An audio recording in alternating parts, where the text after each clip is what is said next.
अस्सलामुअलैकुम दोस्तों, क्या हाल चाल है। अगर आपने ख़बर सुनी देखी है पढ़ी है कि ओमान में नई जॉब्स के पाबंदियाँ लगा दी गई हैं या आप फ्यूचर में सुनेंगे देखेंगे पढ़ेंगे, तो उसकी ख़बर ये है कि ministry of transport information technology industry उनकी जानब से कुछ नए ऐलानात किए गए हैं कि ट्रांसपोर्ट सेक्टर में भी, इंडस्ट्री में भी और स्पेशली आईटी में आने वाले 1.5-2 सालों में 100% जॉब्स जो हैं वो सिर्फ़ ओमानियों को दी जाएंगी। यानी 100% ओमानाइजेशन जो है वो होगी वहाँ पे। उसमें जो सबसे बड़ा सेक्टर है वो है आईटी, इंफॉर्मेशन टेक्नोलॉजी, दायरा तकनिया मालूमात। ठीक है जी, ये जो है 100% हो जाएगा, लेकिन अभी नहीं। ये ख़बर है 14 जुलाई की 2024 वाले दिन, 14 जुलाई 2024 की। और 2027 तक जो है ये एम है मिनिस्ट्री का कि जी मोनेटाइजेशन का टारगेट जो है वो कुछ सेक्टर में बढ़ा दिया जाएगा 20-30 से, कुछ में 50 ऑलरेडी है, उसको भी बढ़ा के 100% तक कर दिया जाएगा। और इंफॉर्मेशन टेक्नोलॉजी जो है, आईटी जो है, कंप्यूटर फील्ड की जो जॉब्स हैं वो 100% ओमानियों को देने का ऐलान किया गया है, लेकिन ग्रेजुअली होगा, अभी नहीं होगा। और इसका आगाज़ जो है वो 2025 से किया जाएगा, जनवरी 2025 से। ठीक है जी। और अभी भी कुछ जगहों पे मिनिस्ट्री ऑफ ट्रांसपोर्ट जो है वहाँ पे 20% है। आपको पता है कि लास्ट ईयर पाबंदी लगाई गई थी, फ्यूल टैंकर और एग्रीकल्चर की जितनी भी बड़ी ट्रांसपोर्टेशन है वो सिर्फ ओमानी चला सकते हैं।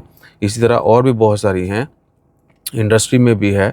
सो एक तो ये है, और ये पाबंदी नई नहीं है। पहले जो है ओमानाइजेशन का टारगेट थोड़ा कम था, परसेंटेज कम थी। यानी अगर आपके पास कह लें कि 5 मिनिमम होते थे खारजी, तो 1 ओमानी रखना लाजमी होता था। फिर कुछ सेक्टर में जो है 100% ओमानियों को रखने का ऐलान कर दिया। आईटी में, एचआर में, अकाउंट्स में और इस तरह की बहुत सारी फील्ड्स हैं, उनमें कई सालों से जो है ये ओमानाइजेशन का टारगेट इंक्रीज़ किया जा रहा है। बहरहाल 2027 तक जो है ये 100% पहुँच जाएगा। मज़ीद तफ़सीलात भी इसमें कुछ ऐड कर देते हैं। ओमानाइजेशन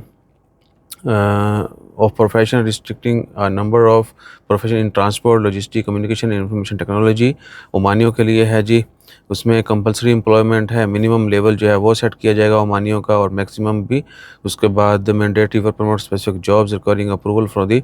और ये भी कि गवर्नमेंट सेक्टर में अगर किसी को एक्सपैट को हायर करना है इन सेक्टर्स के अंदर, इन टाइटल्स के ऊपर, इस डिपार्टमेंट में, तो उनको पहले अप्रूवल लेना पड़ेगी। यानी अला तूल जो है उनको भी नहीं मिलेगा, गवर्नमेंट सेक्टर में भी नहीं मिलेगा।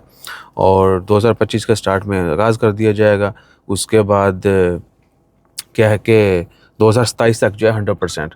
एक बार फिर मैं बता दूं, ये है जी, जो सबसे ज़्यादा यानी जॉब रिप्लेस होंगी और 100% की जाएंगी वो आईटी ही है।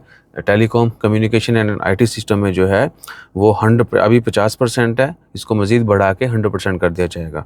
और आपने जहन में रखना है कि अगर आप ये स्पेशली आईटी की जॉब्स करने का आपका इरादा है तो आप देख लें किसी के स्कैम में नहीं आपने आना।